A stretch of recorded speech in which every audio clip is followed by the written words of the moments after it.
Good. Okay, and I'm going to record it and then I'm going to put it on YouTube. So you'll see it again on YouTube right Oh, away. good. Okay, so we have Glenn Johnson here. Glenn, you want to introduce yourself?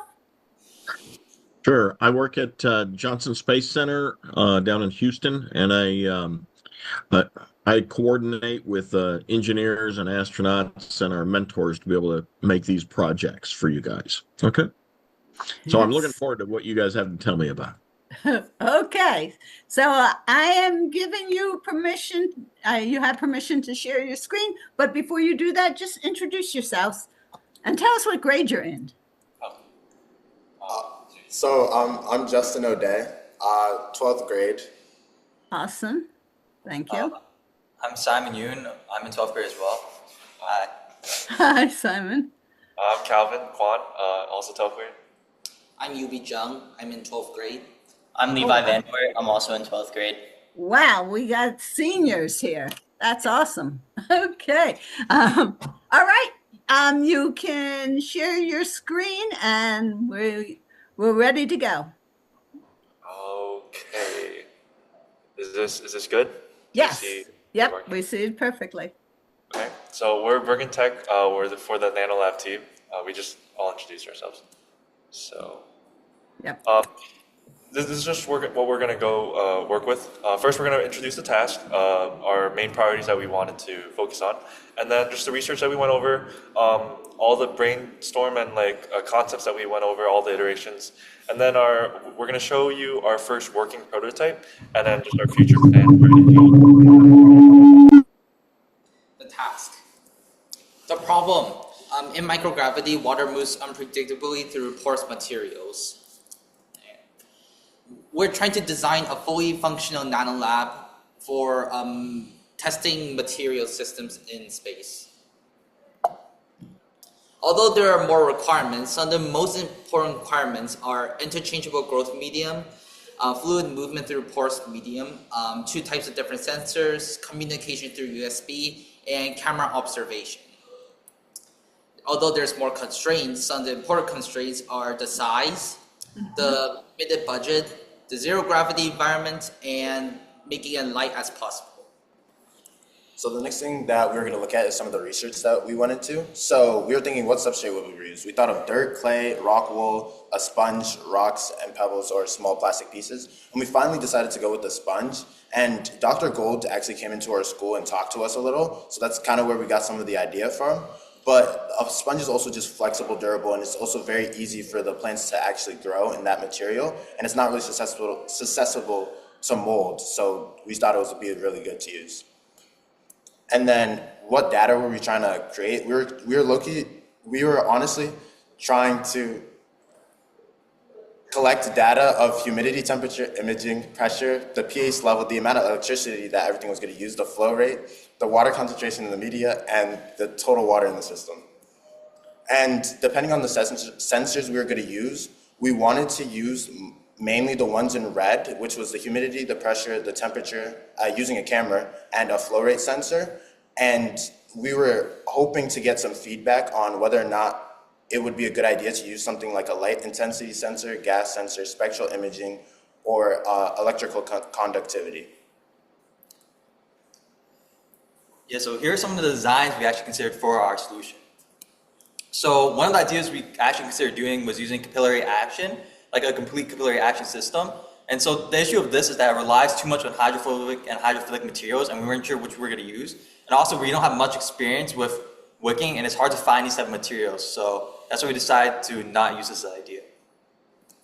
Our second idea was using a mixed system, so using wicking plus a pump. So the wicking would take the water out of the sponge or substrate, and the pump would pump the water in. So the issue of this is that it's hard to find these materials that are more hydrophilic again, and also the mixed method, it's a little difficult to implement. So we also had some secondary ideas, and so these are just ideas we want to incorporate in general, no matter the solution, but we decided against it. So one is using capacitors to check water concentration, but we realized that the scale of the capacitor is too large, or the scale of the substrate is too large for the capacitor to get any good measurement. And so we also want to use a water bladder that maintains a constant pressure, But we realized that there's a lot of issues with this, and it's just hard to move the water in general. Another idea that we had was using a homemade optical flow sensor, and so there's also multiple issues like this. Like we'd have to, the method we use to incorporate would be very complex, and also silicone tubes aren't very transparent, which is what we're using, and so that caused some issues with determining if the water is flowing inside the pipe. And our last idea that we wanted to incorporate, we decided maybe against, is dyeing water with fluorescent dye. This one is just because it's expensive, but it would have been cool to implement that. And so our last idea, which is most likely going to be our final one, but we're not sure because we're still iterating, is using a pump, a full pump system to pump water in and also to get water out. Well, actually, it's a mixed system, and we're going to use a piston as well to get the water out of the substrate, but Calvin will explain more about that later. So building off of our third idea, we had to figure out a way to not only have the pump move water into the media and out of the media, but first of all, how to even get the water out of the media once you soak up the water in the sponge. So our first idea was using a syringe and encasing the media within the syringe. The only issue about this would be that we weren't sure about how to both pump water into the syringe and pull it out without making any complications. And also just the motor strength to even pull the syringe out and make sure that there's enough water coming out of the media is too strong and probably would require a lot more power than we have. So we just moved on to a simple piston that would squeeze the sponge. Since we're limiting our media to only sponges and no like soil or plastic rigid material, we could use the flexible sponge and just squeeze out all the water.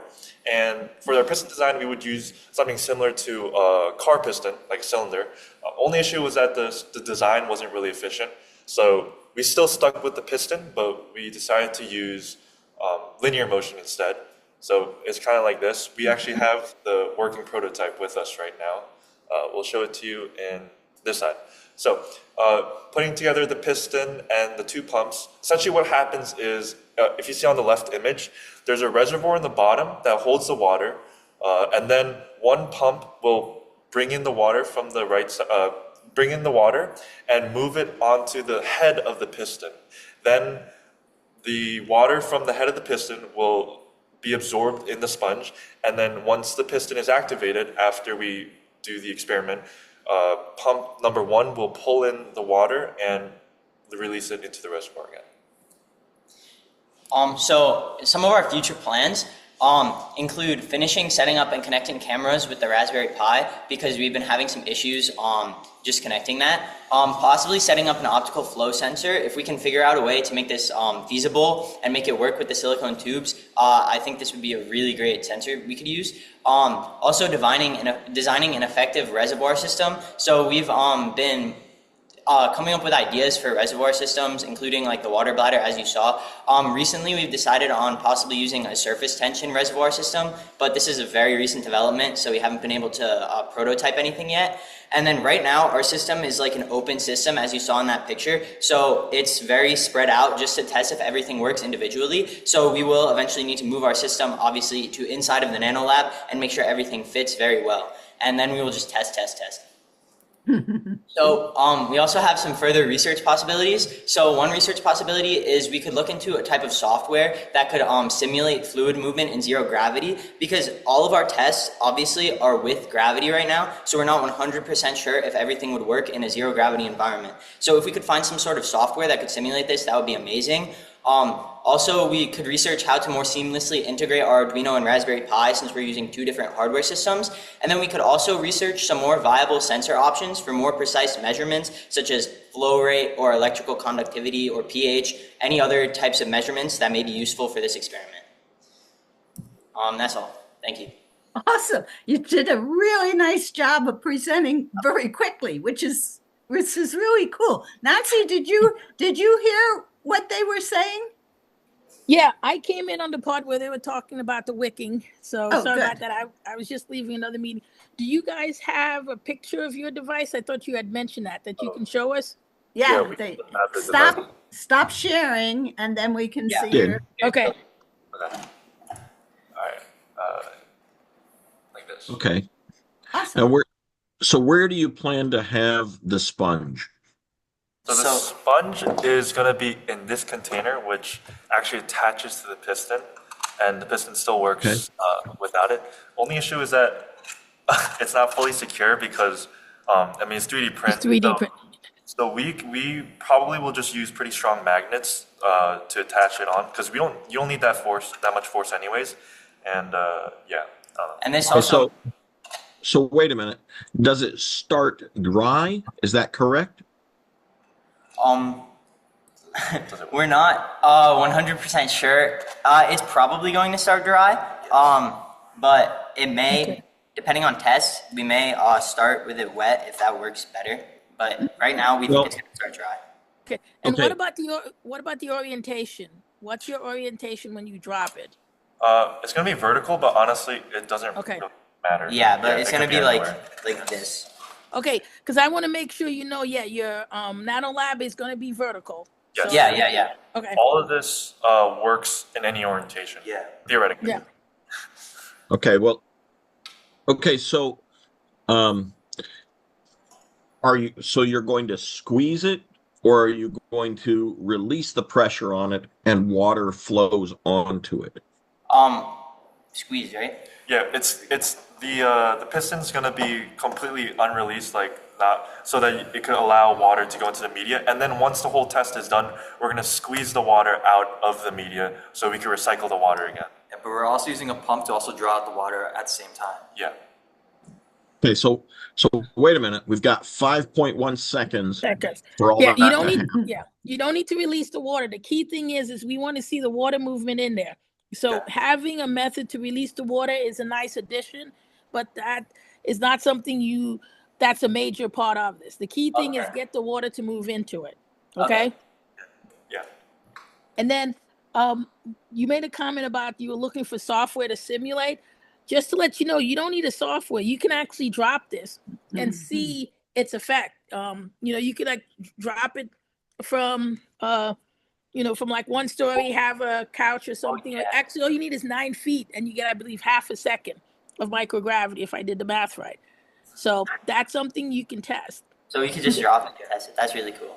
Yeah, well, that's what our drop tower is. Our drop tower is literally dropping it 152 meters. I believe that's the number. So you guys can do the same thing. But just remember, if you drop it with your camera and everything, you need to have a nice cushion there. Yeah. It could break. Okay. And All right. then, So right now you're saying that your sponge is going to be inside your purple container there. How are you going to see that? Oh yeah, so actually, we do actually plan to machine a different covering. We're probably gonna make it out of acrylic later, but for now, we just have this just for prototyping purposes. Yeah, but okay, that's good thinking. And then with integration, I heard you mention you're using both Arduino and Raspberry Pis. That's fine, but just be aware you only have 5 volts. So keep track of your power and everything. Make sure someone's tracking that so you don't go over. Because you also mentioned you wanted to try different sensors. So we can only use the USB supplied power. Yeah, the USB is the method to, you'll get power from the USB. The USB is also the sensor that lets you know when the vehicle drops. So if there's something you want to turn on, you will get a signal from there that tells you the vehicle has dropped if you want to turn something on. Okay. will we be allowed to use, for instance, a battery just to power the pump? Because Yes. okay. Yeah, you can. However, one of the things you need to make sure is you want to make sure that battery is secure. Okay. Yeah. And identify how you're going to use it. And in your CAD drawing, make sure you note where the battery is. Yeah. That was a question somebody else asked, and that's perfectly fine. Yes. Okay. And they should send that information to you, right, Nancy? Yeah. Yep. Hey guys, could you go back? I want to look at what kind of sensors you guys were talking about. You had a short list. Yeah. Yeah. So right now, the only sensor we have is we have a humidity and temperature combined sensor. And we connected that to the Arduino, and that works pretty well. We've also been considering the flow rate sensor, but the only really viable. Sorry, what? How does your flow rate sensor work? What is it? how is it measuring flow rate? So we don't have one yet, because we realized that we need like a non-invasive flow rate sensor to not mess up the flow, and the only real options for that are optical and ultrasonic. And ultrasonic flow rate sensors are very expensive. So we were trying to research like how we could create a homemade optical flow rate sensor, and we're still trying to figure that out completely. Okay. Okay. And so I'm interested in the electrical conductivity sensor. Do you guys know much about that one? I think that was for our idea with the capacitor. We would use Okay. like a capacitor and like two electrically charged plates, and like put the sponge in the middle, and then the whatever water goes into the sponge would act as a dielectric, and it would just Very detect. good. But Okay. it's the scale would just be too large. Like even if it's a few centimeters, So- or even less than a centimeter. You know that they make those, right? Yeah, they do. So if you go to SparkFun, Yeah, SparkFun. go to SparkFun and look up different sensors. They have a capacitive sensor, and you could use it the way that you're suggesting. Okay, and they're very thin. I want to say that they're probably like about a millimeter thick, and another one is a conductive sensor, both of which would give you an indication of how the water is flowing, depending on how you attach it into your system. Okay, and so the idea is, imagine if I have two probes, right, and I've got a voltage on them. As water comes in, it would increase in conductivity as it flows up across it. Does that make sense? Yes. Yeah. Yes. And I've seen some where they have several probes, and that means that you would be able to see across different ones. So if you have something that's wider and you have 4 different probes in there, you would be able to see how this section is increasing, how this section is increasing, and how this section might be increasing. Does that make sense? Yeah. That makes sense. Okay. Right. And then, Okay. one thing I want to add to that is don't go overboard with all the sensors. So Yeah. I would prioritize it. The humidity, pressure, and temperature. Do you have those working? I think you had two. We have the humidity and temperature. We do not have a pressure sensor yet. Yeah. Okay. Um, So though that's good. Camera with light is probably going to be one of your priority because you need to be able to see that. Yeah. And then you can look at the others in any order. But make sure you have 2 sensors. That was the minimum. So you've met, part of the requirement. You want to see it. So make sure you work that. Anything else is gravy, gives you an additional bonus. So I'm not saying don't do those, but that's a great way to add additional capabilities. And in addition to the sensors, don't forget the box, because we've had teams where they all work on the sensor. And since there's 4 of you, I'm pretty sure the work is spread out among you guys. So make sure you have somebody working the box, electronics, and doing all the integration. But it sounds from your presentation, you are looking at that. But just wanted to mention that. So one question I've got is how much do we expect the humidity, the pressure, and the temperature to change in 5.1 seconds? And something I will add to that is think about what else you have in that small volume that would cause it to change. Okay. That also will help you. So think about what causes humidity and temperature to change. Okay. Now, another thought for you.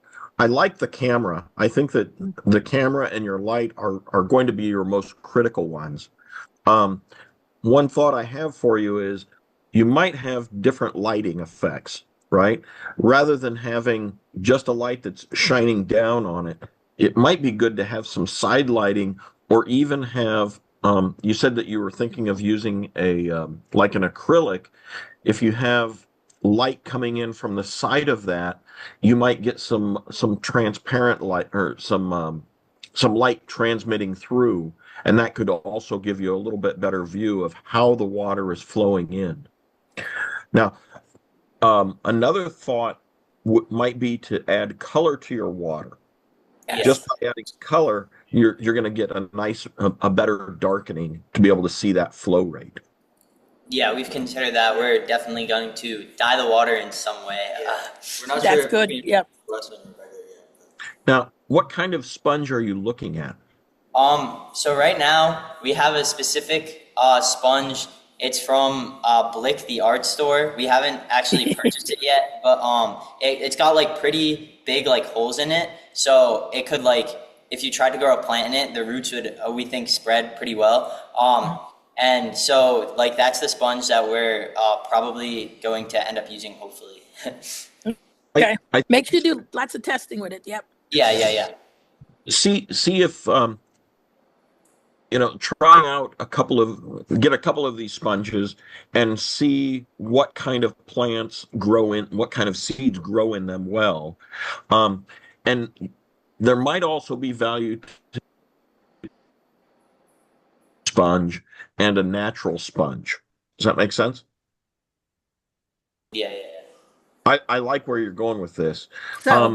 So with that comment, actually, guys, when I visited, you have a principal who has a hydroponics plant set up in his office.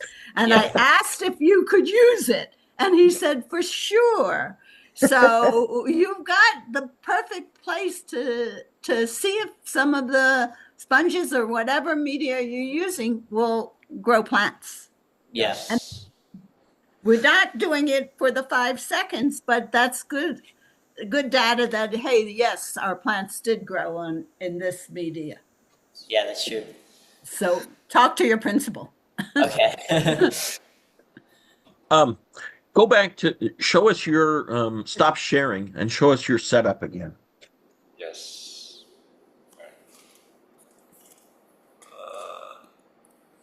Yeah. Do you have a prototype for the nano lab, or is it just that? Yeah. Hold on 1 second. We have Yeah, that'd be good to see too. This is the reservoir. Right now, the reservoir can only work with gravity, but we're planning on using a surface tension. yes. Okay. Tension. So for now, we're only doing this because it doesn't work well without gravity. Yeah. Actually, one question I had quickly was if we use the electrical capacitance sensor, and we put it directly in the soil and we do like a kind of grid system, would that disrupt the flow of water in the substrate if we have it in direct contact? Good question. Yeah. And that's some of the experiments you'd want to think about. Yeah. I mean, unfortunately, just about any kind of sensors you use are going to have an effect on your experiment a little bit. Yeah.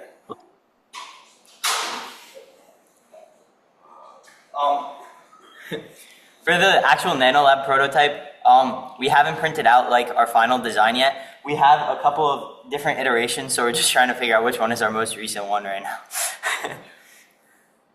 Sounds good. For the capacitance sensor, I was also wondering, have any teams in the past found a way to get around this issue with touching the substrate directly? Okay. What was the question? I missed the beginning part. For the electrical capacitance sensor, have any teams found a way to get around touching the substrate directly? I'm not sure who else is doing the electrical capacitance. I think you guys are the first ones I've heard, so I don't know. Okay. Well, and so what I've seen is it's kind of like a little wafer, and it's probably about 1.5 to 2 inches long, and maybe 3/4 of an inch wide. And so the way I've seen it used is people slide it into the dirt, and depending on how much water is in there will change that capacitance. Yeah. And so it's probably used most often to tell somebody when to water a plant. Does that make sense? That makes sense. And so it's going to depend on how large your soil sample is. If you take your pink sponge right there and you slice it so that it goes into the side of it, then you would be measuring, how much water is around that surrounding sponge. Does that make sense? Yeah. Okay. So tell us about your lab there. How do you see things being? Okay.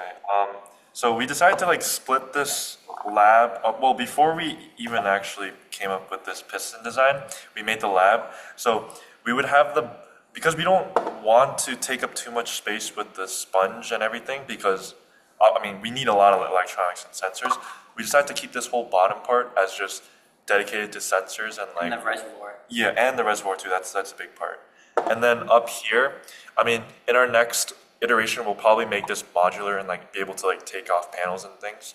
But right now, it's just one solid object. One box would be for like the sponge and like the pump, while the other part would also be extra space for sensors or extra wiring. Mm-hmm. Yeah. Awesome. Where do you want to put your Raspberry Pi? In that lighter green section? Actually, So the plan for the Raspberry Pis was to be in the smaller section because we were planning on using zeros and they're small enough to fit. We would be able to place them like a smaller section that's closer to the sponge in order to put cameras around. We've also considered placing them like on the top, so like above where the piston is, so like on top of everything to try and keep them away from the water. That sounds Good idea. Yep, that's very good. Do you have questions for us? I don't want to use up the time. Can I ask Mr. Woodbridge, does your students have a time they have to leave? Or are you all right waiting till we're Their bell rings at 10:35, but we can go into bear time if we need to. So we're good to wait. Okay, thank you. Okay. Keep going, Okay. guys. One other thought for you guys. The one of the things that takes up way more space than anybody wants is the wiring. So as you guys are deciding on your positioning for that, also think about how those wires are going to go out. Sometimes you can get the cables where they'll come in from the side and angle, and that might help with some of your wiring capabilities. Is that okay? Yeah.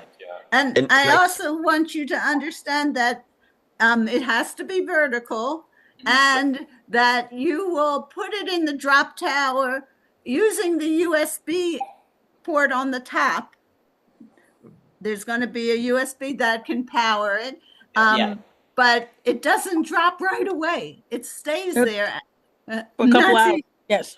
how- A couple hours. Because what happens is, if you see the picture, they put it in the chamber, they close it, then they have to hoist it up, and then they have to evacuate the chamber. So it'll be there for a couple hours before it drops. So you need to turn it on when they tell you it drops. Is that Yeah. right, Nancy? Yeah. Okay. Yeah, so plan for that too with your Okay. Zero Arduino.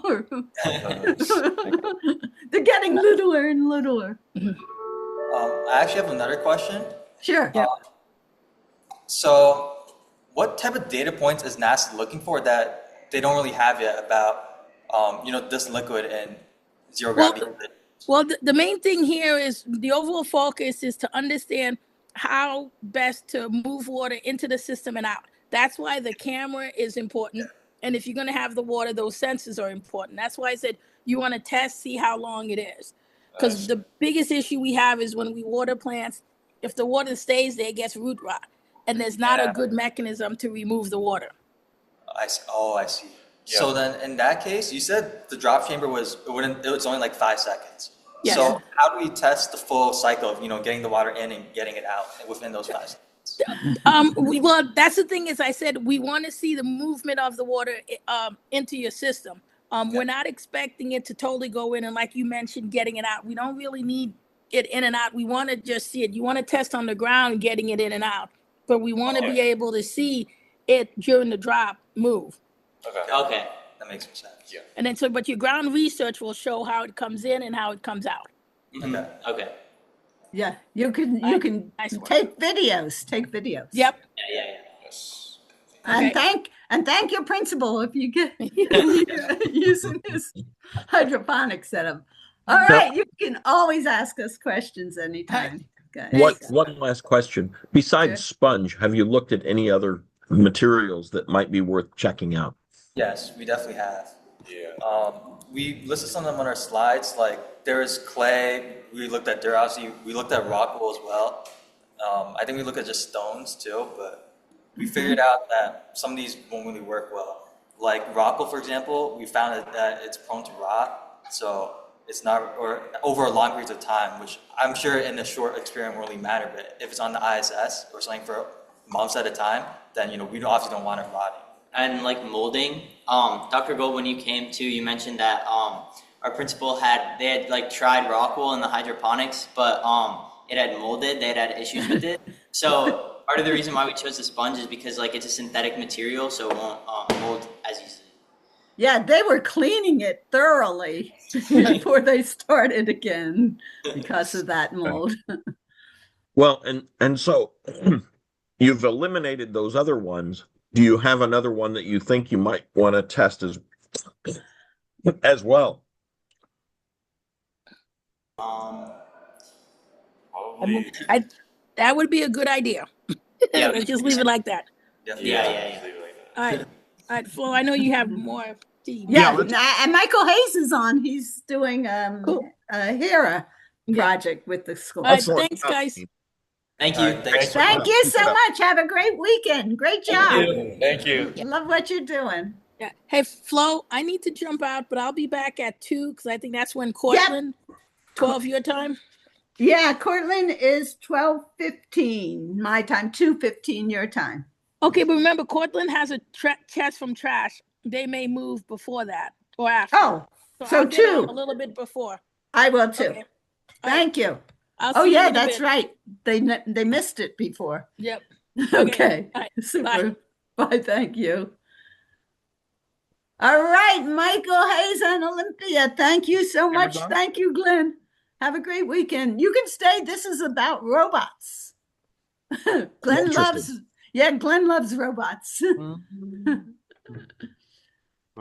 Yes, you're on Olympia. It's Olympia, Washington. Thank you for waiting. Thank you, Michael, for waiting.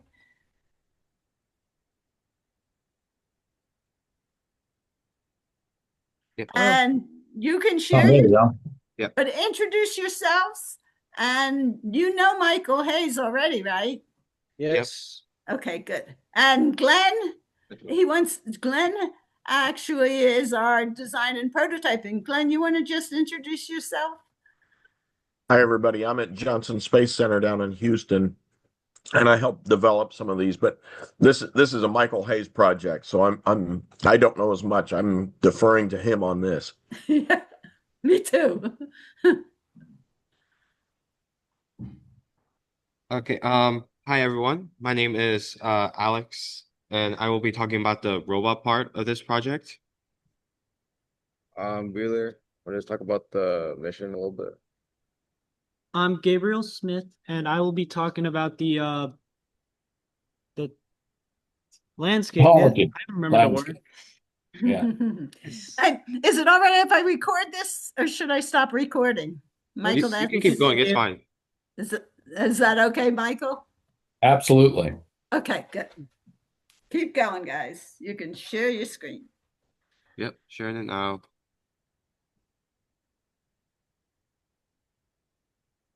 Whoa. Okay, so we are the Robotics 2 class at Olympia High School. So just quickly, we'll be going over our mission objectives, our robot models, landscaping, and mission planning. That's what the 3 of us are going to do. So just to quickly recap, our mission objectives were to develop an 8-foot by 8-foot portable lunar landscape, design and create 4 specialized robots, and implement a remote control system, and develop different mission scenarios and testing procedures, basically creating a tutorial for the HERA to control these robots in the landscaping. So for the robot models, myself and a few others have been working on the design very extensively. So one thing all these robots will have is this little camera This is the Xiao ESP32 S3 Sense. Can, Um, can you guys stop sharing so we can see that better? oh yeah, sure. It says right there to stop sharing. Okay. Big red button. Yeah. Here. It's very tiny, which is why we picked it. Yeah, that's great. Keep going. Okay. And we can show you the video streaming right now. We just Oh, so you've already got it hooked up and working. yes, yeah, we do. Excellent. Yes. Let's just turn the camera.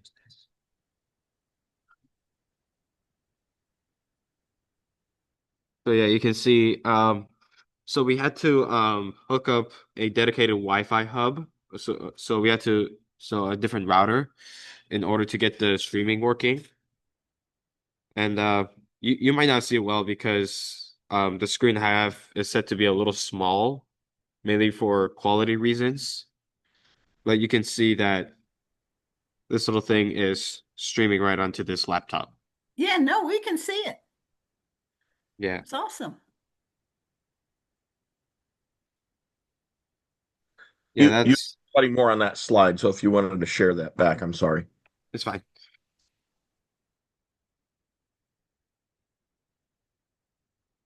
Okay, so and then another thing one of our robot will have is a LiDAR system, just pretty small. This is the LiDAR camera. Its main purpose will be to generate 3D imaging of the terrain of the landscapes. Um, and then another thing all these robots will have is two drive motors. Again, pretty small, but it'll do it. It'll get the job done. And then for the cameras, they're gonna have a pan and tilt mechanism. We have one printed, but we ran into some sizing issues, so we're gonna have to reprint them.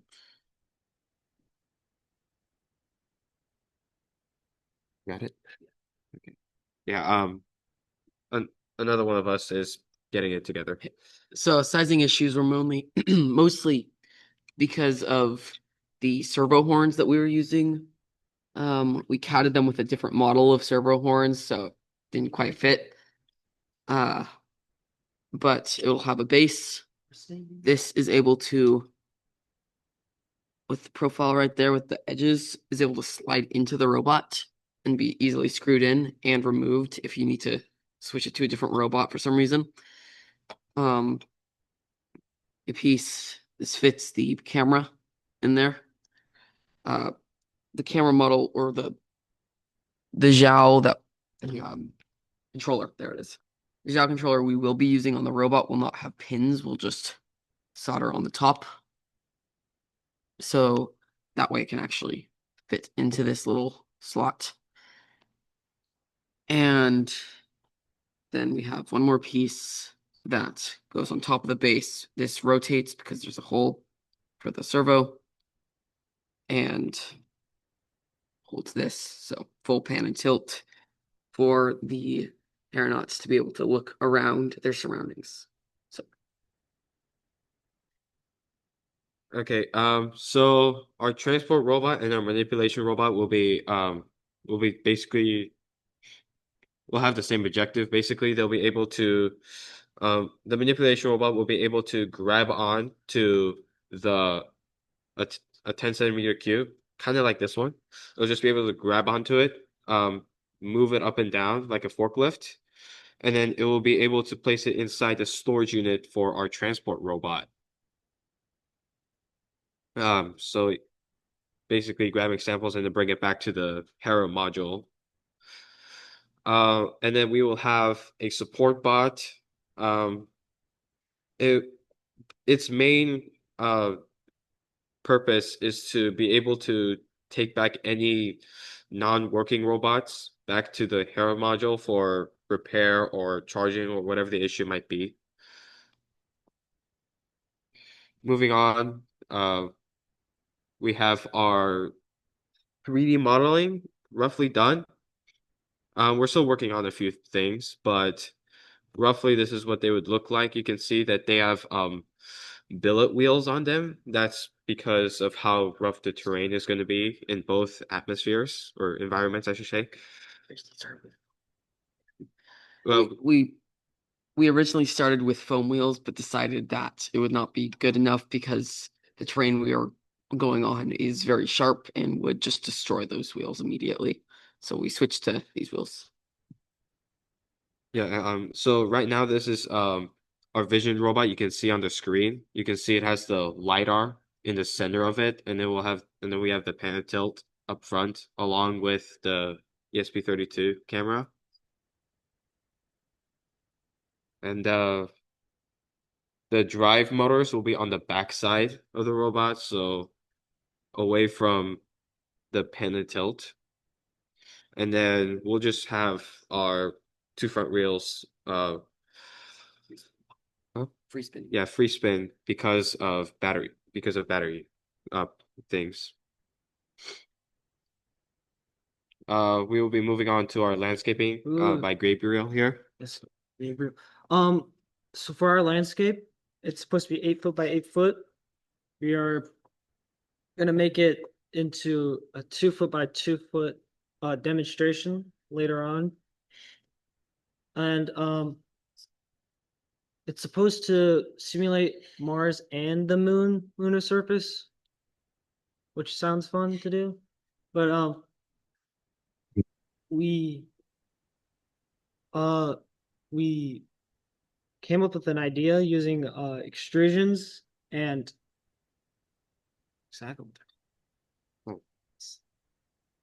pieces that slide together. What? Okay. And this is an overlook of the whole box system, what it should look like once it's done, using 1-inch extrusions. Not 1 inch. Well, yeah.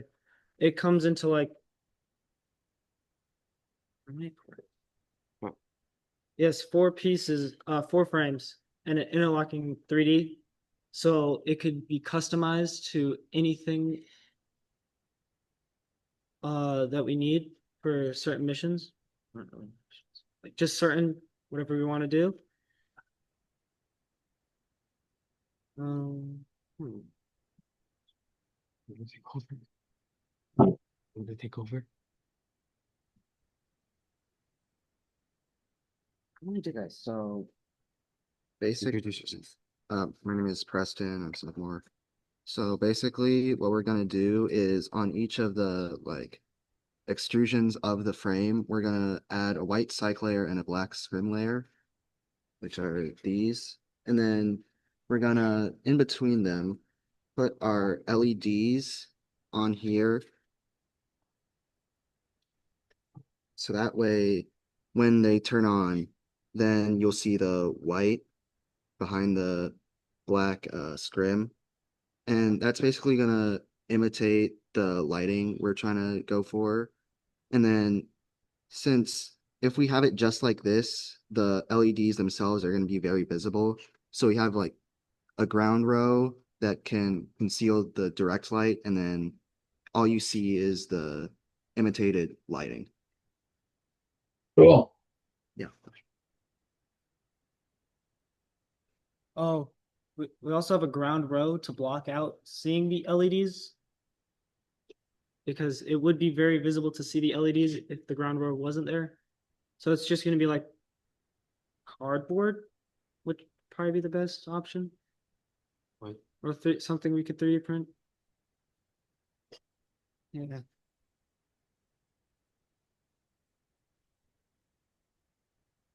All right, for the mission planning, it's basically just gonna be like a tutorial. So at first, they'll just kind of move around, use the WSD for movement and the arrow keys to move the camera around. So they're gonna move out, look around with the camera on the cube, and then they're gonna go over there, and pick it up with the claw bot, stick it in the carry bot, and bring it back. Next mission will be trying to get a sample. So basically the same thing. The next one will be trying to find the broken cube with the beacon. Haven't exactly decided how we're gonna do that yet. And then the last one would be finding the cube at night. So basically just the same thing, but the lights are off, and then the robot will have either some kind of lights or night vision so they can see the cube.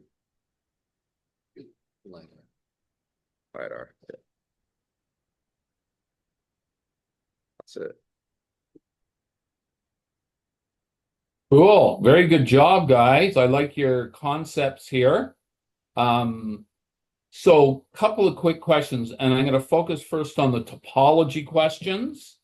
Have you looked at the location we want to do on the moon first? That was in the spec. Yeah, that was in the crater. Yeah, the south. Right There's beside the south pole. Sakhalin crater. Yeah. Second, for Mars, what did you pick? That was not in the specification. I don't think. Have you guys decided yet? We're in Mars? Yeah, we're gonna be on Moon and Mars. Yeah, I know. I didn't know exactly where. Yeah, that's what we had to pick. Anyways, think some of the previous missions, like where Perseverance landed, that area could be a good spot because there's information and pictures about that that might help you look at topology. One of the challenges you have to be aware of, the HERA people gave us originally a map of just the Sakhalin crater. They didn't give us anything for Mars, but it was in a scale of 0.5 kilometer per square. So then the next thing, you're building a test field for your robots, which is 8 foot by 8 foot, which is actually going to be for their the product they want delivered eventually. And then the one you're going to do for the CDR, and if you get to the FDR, because of space, it's really going to be a 2 foot by 2 foot model. So just keep those scales aligned. Don't try and test your robots on the 2 foot by 2 foot one. It's just too small. For your robots to do anything, you have to do it on an 8 foot by 8 foot test area. Any thoughts or questions on that? Yeah, so one other thing I didn't mention about the robots is that they're actually going to be, right now we have them be 7-inch by 7-inch models. Uh-huh. So it probably would be better to test those on the 2 foot by 2 foot landscape model. Okay. It's just it's harder to manage small robots than big robots. But you make the call. If you feel comfortable doing that, you're most welcome. Okay. Okay. Because if you have it 7 inches long and you've got 2 feet, you don't have a lot of space to move and maneuver. Yeah. Just your call, though. I'm giving you that flexibility. Yeah, I'm pretty sure we'll move up the scaling eventually. Okay. So could you go back to your slide that showed the so I'm switching to the robots now. Yeah. Go back to the slide that talks about your 4 robots. Okay, and stop there too. Sorry. First, go back one more that you just showed. Yeah, the general model. So is this sort of like your platform model that all the robots are going to be using? Yeah, that's the idea. The entirety of our robot design is based on modularity. So we want to have a base frame that everything builds off of. You can see that the camera module slides in and out. The LiDAR module can just like kind of be placed in, screwed in. That allows for really easy repairability, really easy manufacturing of more than one of them. We don't have to change the design over and over again. And we're gonna probably just have slots on every side. And so if we want to have like for our the holding bot, the port. Oh, didn't know the other one. Yeah, so we might just have like 2 little things on the side that can hold the cube in, and that way we don't need to change the design very much between robots. Okay, and I got a question about the LiDAR. So I haven't seen every sensor's different. I just want to know when you're sending the signals out from the LiDAR, which direction are they going? Just straight up and down? So we'll have the LiDAR we have will have a 360 view, a horizontal view. Okay. Yeah, like what Glenn's doing. So the question was really related to the camera you have in the front. Won't Yeah. that be blocking all the signals? Yes, It would be, yes, but which is why I was thinking about moving it to on top of the LiDAR, making the Yeah. LiDAR on the base Okay, of the robot. and as long as you've thought about it, you could have a good reason for putting it there. Yeah. So I don't mind which way. So I'm not criticizing the design. I just want to know how the LiDAR works in relation to that device. Then you make the decision. How are you storing all the LiDAR information? We're not. li- yeah, we're not sure about it yet. Okay, that's again Likely just we can, likely as we did for the camera, we can probably set up a web address maybe dedicated to the LiDAR. Are you planning to actually make, I'm going to use the word loosely, excuse me, I'm having trouble with words right now too. Are you going to try and build a mapping or use a mapping algorithm with the LiDAR? Probably, yeah. We can look into that, yeah. Yep. Because the thing is, if you're using LiDAR, then and you build your own map, then you could also build common routes. Yeah. And that would allow you to go from the garage to, different things on the surface without having, and all the robots, it's easier to process where you are without using the LiDAR and using a traditional map going forward. So just think about that. There is software that already exists, like especially in Python libraries. Yeah. Yeah. Okay, so that would be really good. So I really like your modular approach. The only thought, and I can't tell by the diagram, is the clearance going to be enough?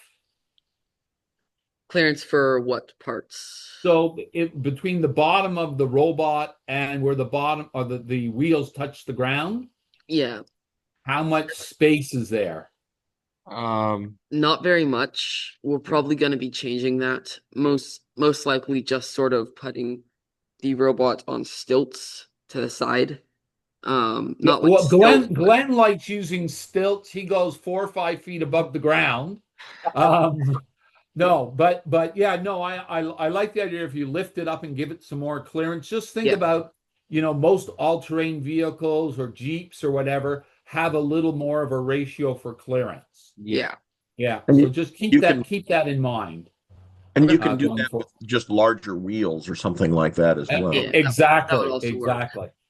Now, let me ask you a little bit more. Where did you guys get that the LiDAR from? Did you guys purchase that from a specific location? Yeah, we got it off a website called ldrobot.com. Okay. And part of what I'm thinking is that if you go to that website, they might already have some of the computer code for how it would hook up to your system.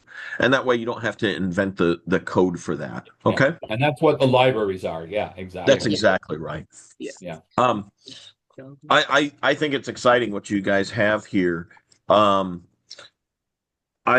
really I think you guys are developing something really exciting.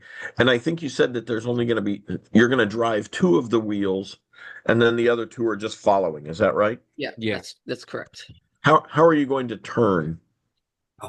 We've used Omni wheels on, our other robots in the past, but we're not sure that Omni wheels would work very well on this surface because of how many different things they can, how many different things can get stuck in them. So we're still figuring that out. Likely we can go for a tank drive approach, but that would require Omni wheels still. So it would, yeah. Yeah. Not necessarily. You could have a tread. Yeah. So you can use even a with tread there, you can use Omni, or you could have a 3-wheel solution where the back wheel just moves back and forward like this and you're sort of pulling it. Yeah, so one thing we did consider was having a third wheel in the back, likely be a ball wheel. Right, that's a style, but will it work over regolith? That's the part I don't know. Yeah, that was our Yeah. experience with it. You know, if you put one wheel on a caster, kind of like what you might have on the bottom of a Yeah. wheel, like a That's what chair, it is, yeah. that might work too. There's some great options here. I think that you guys are going on a very good path, and there will be some things to change as you go, but that's all in experimentation. So I think you guys are on a really good style of. Have you printed any of these things yet to test them out? We printed the We've only printed pan the tilt. pin and tilt for the cameras. Okay, Yeah. that sounds great. So could you go back to what the chart just before that, which is where you have all the 4 models up? Okay, cool. So the camera's always well, first, what processor are you using to control the wheels and the remote control, etc.? So the thing about the camera is that it can also be used as a microcontroller. So we'll probably have the motors and servos all hooked up to the microcontroller, and we'll control it from there. So the only thing I'm going to caution you, and I have about 20 ESP32s in my house right now, is be careful on how much load it's putting on, because you'll notice you won't have the same response time. So just test that, because a lot of times you could actually run the camera independently of because it takes a lot of processing. You can run the camera independently of the actual robot control system, just as another architecture. Yeah, okay, that might be the approach we probably will go with eventually. right. And that way, when you actually have to start processing your control over Wi-Fi or Bluetooth, you can do that independently. And use something like an Arduino or a Raspberry Pi. You'll have to experiment which one will work best with yours and which one has either good Wi-Fi or good Bluetooth, depending what you want to use. Yeah. What was that? Sorry? Oh, I was just thinking about different Raspberry Pi versions. I've worked a little bit with the Pi Pico. I'm not sure if it has Wi-Fi compatibility, but but it works really well and it has a lot. Yeah, and there's some of the smaller ones have built-in Wi-Fi, some don't. Yeah. You have to look at the versions. And I'm not wed to any of the microprocessors. I think I have every single one of them in my house because that's what I play with in my spare time. So the next question I was going to ask, can you run all 4 robots simultaneously? We have tried hooking up 1 or 2 of our Xiao ESP32s to one laptop or one or just on one address. It really doesn't work well. While the quality just like decreases significantly. Right. So there's no rule saying you cannot have 4 laptops. Oh. Okay. That would work. Obviously, it's always nice to say it's going to work on one computer and you run 4 robots, but it's also hard to control 4 robots from one laptop. Yeah. You don't almost have enough fingers to do it, if you follow what I mean. So I think one thing we probably can approach, one way we can approach this is to be able to switch between the different robots on one laptop. Right. And the only issue you run into a tiny bit of a problem is if you have to move your transport robot to fit better with your manipulator robot and vice versa. Because then you're just going to be sort of like a cartoon. You'll move one, take a look what you are, then move the other. So I'm not saying, yeah, exactly. So you guys make the call. That's your design decision. Because I have another question that has got me very intrigued. Have you thought about or researched anything about swarm robotics? No, I've not. Okay. So just put that in your research hat. It's when multiple robots, sort of like bees work together and ants work together. Swarm robots are a bit like the ant version of robots, where they work collaboratively. So that's just the robots connecting to each other? to Not necessarily, but operating in a synchronized manner. Okay. Okay.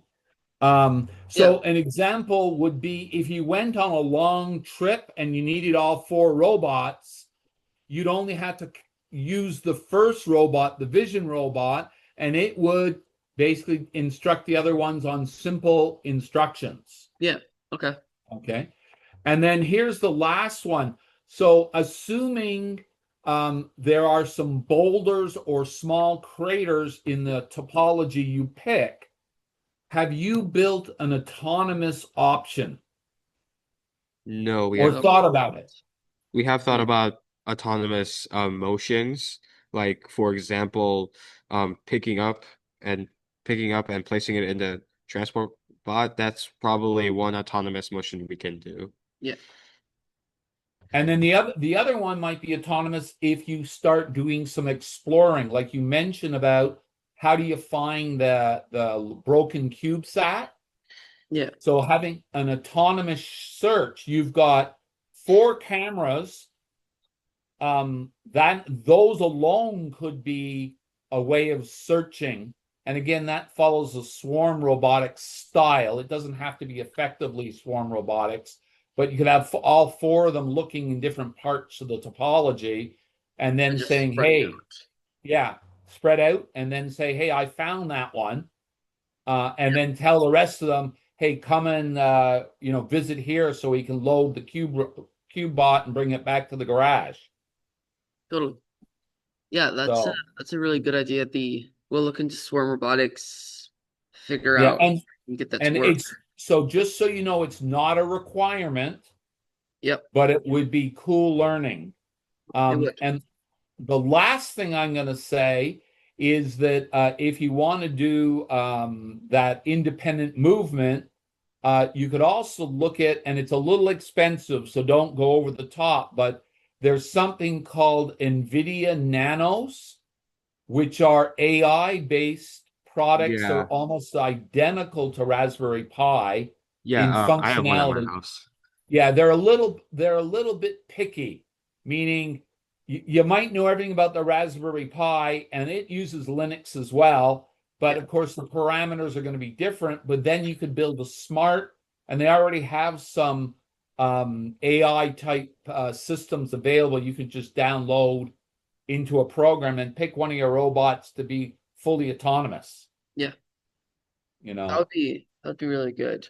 Yeah, I think definitely expensive. Although Alex said he has one at his house, so we might. Yeah, they are more expensive than the Raspberry Pi. I do not have one of those, which I'm very jealous of some students who already showed me theirs. But it's on my to-do list for Christmas to get 1 or 2 of them. Okay. Yeah. Yeah. We'll check that So, out. and any questions for me? Don't think so. But you guys. What about Flo or Glenn? Do you have any other questions either for the kids or the teacher or anything of that nature? Good. You covered several of my questions, so I think we're doing great. I love how enthusiastic everyone is about robots. And it is Robots the are fun. future of space exploration. Absolutely. Well, guys, you did a great job, and I love the progress you've done. I like the fact that you've defined all your functionality by robots, and of course, you're going to tweak them. I understand. I love the fact that you've got a base robot because that's the way it's got to be done. You need the base. Yeah. And I think having your different flavors of topology are great as well. So, yeah, thank you for all your hard work. And feel free to send a note out if you have any more questions. Always copy your teacher and always copy Flo, please. Got it.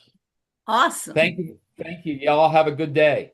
You have a wonderful weekend there. I appreciate your work. Yeah, and a great Thanksgiving. Thank you. Bye. Have a good day. Yeah. That was very interesting, Michael. That is awesome. Flo, we need to get that other group rescheduled, the one for December 2nd. I have 3 jumping robot groups. Okay. And we have to get them move from December 2nd because we're going to JBLM that day to go visit the C-17 simulators. Right. So when would you like it? I'm going to step off, sorry. Okay, thank you, Michael. Have a great weekend. You too. So you want it that week? Sometime? So the 3rd, so actually, let's see here, on the 3rd, Tri-County canceled. So we could put 2 there. I got Harley coming there too. Hey Flo, who are we moving on the 2nd? I just want to make sure I mark it on mine too. Yeah. So it's Olympia and okay, so we're taking Olympia out for 2:00. Okay. They have it from 2:15 to 3:00. Okay, and you're gonna move them in December 3rd? I don't know. Okay. I only have 2 spots in December 3rd. So 2 spots in a row. Let's see here. Thursday, 10:30 to 11. I have a lot of 2 spots. What is a good time for you, Mr. Woodbridge? They change our schedule every day, so it's about 11 to 12. Okay. Is when that class meets most days. And that's Pacific time. Yep. Okay. So Pacific time. Well, I have you on December 4th meeting from 11:15 to 11:45. Yes. Is that different teams though? Those are different. Yeah, those are 2 different. Those are the 2 sample groups, lunar sample groups.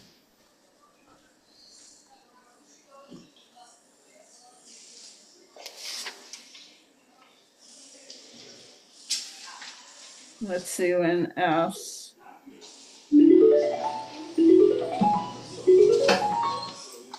Well, let's put you down for the 3rd. We'll get in at least 2 of them, and maybe I can move Billings Career Center so we could have 3. So what were those times exactly? It's early for you. It would be 7:30. Is that too early? I can't get kids here that early. All right, what about 9:45? That's much more realistic. I have you down at 10:15 that day. Right. So let's just start at 9:45. We're talking about Thursday the 4th, right? No, Wednesday the 3rd. Wednesday the 3rd. Okay. Wednesday the 3rd starting at 9:45? Yep. 45 to 10:15. Okay. And then you have a team at 10:15 to 10:30 already scheduled there. Yep. So we'll try to get all 4 of your teams in then. Okay. Yeah, the robot groups have been working together for the most part. So I mean that's all one big chunk. Yeah. A full 45 minutes for it. So. Yeah. No, that's good. And if somebody cancels, I'll contact you. Okay. Thank you. Thank you so much. That was really impressive. You've done a nice job with your robot class. Have a good day. You have a great weekend there. Bye-bye. All right, Nancy. So we have Portland coming on, is that right? Yes. And that okay, what are they? Was it Portland? I thought they were going to be here early with their other team, but guess not. But there's no one after them.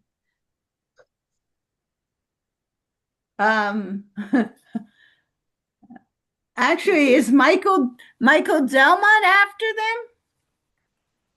Not what I see. This is the 21st. I just have Cortland. I don't have anyone after them.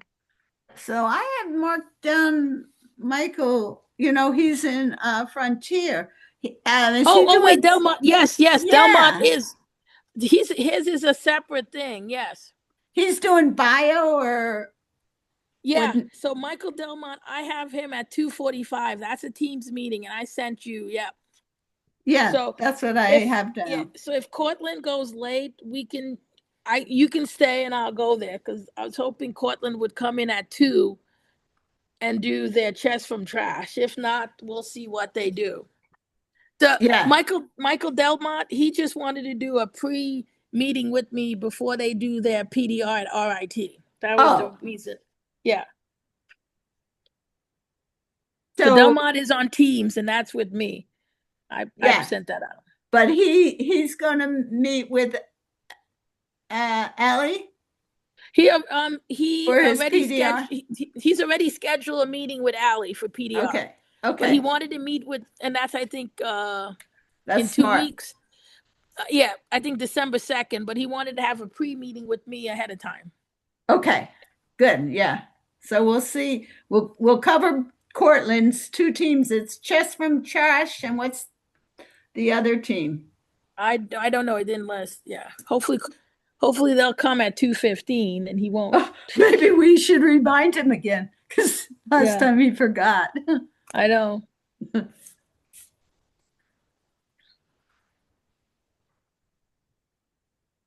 Yeah, I'll send him an email. Yeah, send him an email. Last time you called him. Yeah. Because I never got to visit them. They're 100 miles away from Rochester. And I asked Lloyd, well, Lloyd, you want to go 100 miles? And he said, no. I should stop. Hold on.